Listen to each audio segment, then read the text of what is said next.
Hello, everybody, and welcome to the second official episode of Sin Privilegios. I'm your host, Adriel Dominguez, and today I thought I would focus on some current topics that are going on. And I wanted to focus on some of the more positive things. And the reason why I chose to do that was I feel like every time I log on to the media, like the first thing that pops up is the bad news, right? And like, I feel like we all know what's going on, but while I will be talking some about while I will be talking about some of the bad things that are going on, I also want to bring some light and hope into those situations that are we're currently going through as a country, right? So, we're going to talk about two things for this episode. The first thing I want to cover is the firefighters that came from Mexico, and then the second part I want to cover is the birthright citizenship. So, welcome, and let's just get right into it. So, on July 4th of 2025, Texas was struck by some really damaging and severe flash floods surrounding the Guadalupe River. It is believed that 170 people are missing in the aftermath of the floods, and at least 110 people unfortunately lost their lives because of this flood. And with that being said, even though the Latino community is facing a lot of discrimination and they're singling out the Latino community, there were more than 20 volunteer firefighters that came into the US in the aftermath of the floods. They landed here on Sunday, July 6th, and they worked alongside US first responders and tried to help out in the aftermath of the floods in Texas. And not only did they come here and literally just came to help because they're not asking for anything in exchange, they're not getting paid for this, they're doing this out of the kindness of their hearts. They also brought some of their own equipment like drones and canines to try and find some of the people that went missing during the floods. And talking about that, I also wanted to talk about these two young ladies that I saw, named Silvana Garza Valdez and Maria Paola Sarete. I really hope I said that correctly. They were camp counselors at this camp called Camp Mystic, where they saved at least 20 campers' lives. These girls are really young, they're 19 years old, and they saved their campers. They put names on the arms of their campers so they could be identified in case anything happened. And they also wrote their names on their arms, just in case of anything. And I'm sharing this because, like I said, like even though we're facing a lot of scrutiny for literally nothing, and even though this country is so set on singling out the Latino community, they showed up during these times of disaster and proved that borders do not mean anything when it comes to humanity, right? They came to help, they put their lives on the line. Even the young girls that I just mentioned, I mean, they didn't have to do that. They didn't have to go out of their way to come and help. And they did, they showed out. And I think this is a good moment of pride for the Latino community to show that we are strong, we are resilient. And even though we are not wanted right now, they did not care. And I think eso es algo de admirarse, right? Because like I said, there was no necessity for them to do that. And even though right now, obviously, it's getting a lot of attention on the media that the firefighters came and helped during these flash floods, this is not something that we are barely doing right now. This actually reminded me of earlier this year. I also saw it on the news in January of this year, 2025. More than 70 Mexican firefighters came to the U.S. when there was wildfires in Los Angeles, and they also volunteered. They also came and they helped out with those fires, again with nothing in exchange, right? And it's crazy because even like during these times that the U.S. is facing difficult times, right, like the floods and the fires, the Mexican firefighters are like, oh my god, like yes, they're like heroes, fantastic. But this is where it comes into like the citizenship. fight that's currently going on, because in the policy they want to treat us like we're still criminals, right? So let's start talking about the citizenship um fight that is currently going on. So this started back in January 20th of 2025. Trump signed the executive order 14160. And basically this order is so the executive order is 14160, titled Protecting the Meaning and Value of American Citizenship. This was an executive order signed by Trump, and basically this order is trying to block birthright citizenship. And what that means is they're trying so basically what they want to do with this executive order is for undocumented people to, when they have kids here in the US, those kids will no longer have citizenship right in the US. So the order attempted to reinterpret the 14th Amendment to deny citizenship to babies in the US to undocumented parents or people on temporary visas. So the plan for this executive order was that it would take effect on July 27th, 2025, impacting children born after February 20th of this year, 2025. So for those of you who maybe haven't read the 14th Amendment, the 14th Amendment has a long guaranteed birthright citizenship to anyone born in the U.S., regardless of parents' immigration status. The amendment states all persons born or naturalized in the U.S. in the United States and subject to the jurisdiction therefore are citizens of the United States and of the states wherein they reside. So obviously this is controversial because there are about 150,000 newborns that could be denied of having this citizenship, right? You know, majority of the Latino community have their kids here, and that is why their kids are citizens.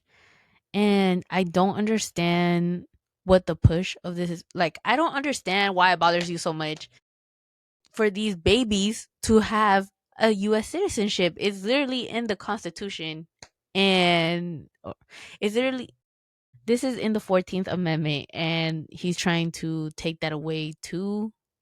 For what? I don't understand. There are so many children that have had the opportunities they have because they are citizens. And, being a citizen is really important.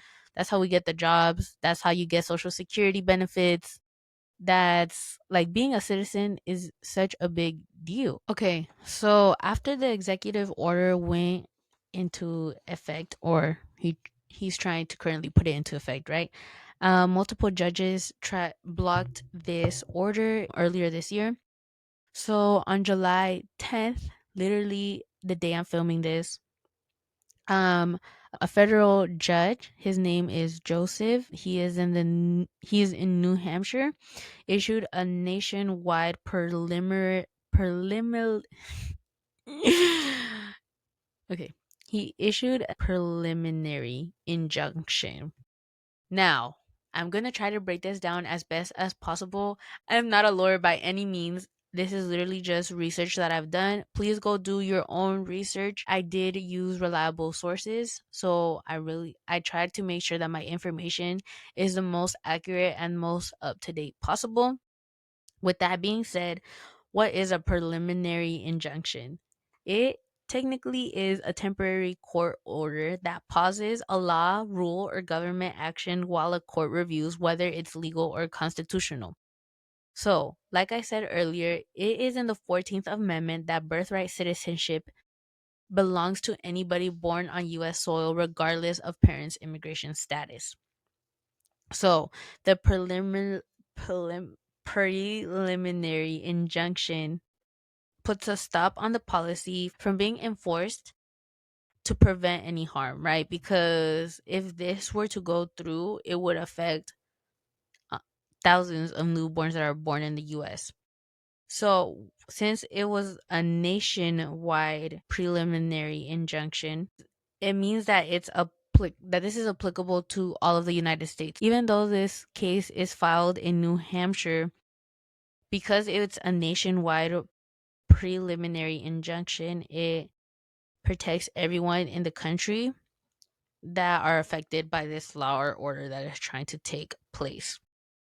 So this will protect all children born in the US after February 20th of 2025. The federal government is expected to appeal, but the injunction currently blocks enforcement of this executive order. So thanks to the federal judge, about 150,000 babies that are born in the US each year are protected. Yes, that is some of the news that I wanted to cover for this podcast episode. And I just so obviously with this pause that he put, these children are still protected and still have the right to birthright citizenship. I'm shocked that this is something that Trump is even trying to pass, considering that is in the amendment, right? But also it's been in place so long. And honestly, that feels scary. There's so many children, right, that were born here with undocumented parents. And being a citizen in the US has opened so many doors for us and has allowed us to come so far. And for it to be trying for Trump to try and take that away, even though it's in the Constitution, is really disappointing. And you it's just shocking to even think that that's the way the country is going right now. And every time I think that things are bad, it just keeps getting worse. But thanks to the federal judge, it is currently being blocked, and we still have time until that gets sorted out. And with this executive order, like I said, this is not just about politics. This felt personal. As I've mentioned earlier, I am first gen. People will only accept you to a point, when you're good enough to work, to contribute, to represent the dream, but never quite enough to feel seen or have a place here to belong, right? It's like you belong here until we say you don't. And that's exactly why we can't stay quiet about this. We have to continue talking about it and be vocal. And, taking this back, just a few days ago, we saw Mexican firefighters crossing the border to rescue strangers. No fear, no hesitation, just their service, their humanity, and their kindness. At the same time, seeing how the government is trying to rewrite who counts, who belongs, and even saying that even though you were born here, you still don't belong if your parents are not from here. Even though immigrants have been here. Actually, oh my gosh. Latinos have been here for a very long time. We were here before we're natives to the US in Los Angeles and all of that. Used to be part of Mexico. So trying to kick us out or saying that we don't belong by trying to end birthright citizenship it's wrong, because we've been here before you and we're probably going to be here long after you're gone, Mr. Trump. So I don't know what you're trying to achieve, honestly. And we've shown up for this country with the firefighters. We've shown up. Those young girls, they showed up for a country that still will not accept us. Our families risked everything to be here. We build, we give, we serve, and we don't do it with privilege, with nothing in exchange. So when these policies are trying to go into place and erase our existence or try to make us feel like we're the aliens, trying to call us aliens in this country is ridiculous when we've been here long before anybody else got here, okay? So, you know, speak up, show up, and push back. We belong here. We've earned our place, and not just because we were born here, but because we've carried and everything you've overcome. Don't stay silent. Post, share information about this. Talk about the case that is currently going on with the birthright citizenship called Barba v. Trump. And you can also support organizations such as ACLU and NILC, or any local immigrant rights groups in your area. So, yeah, guys, that's pretty much what I wanted to talk about. I just wanted to give some news updates. And okay.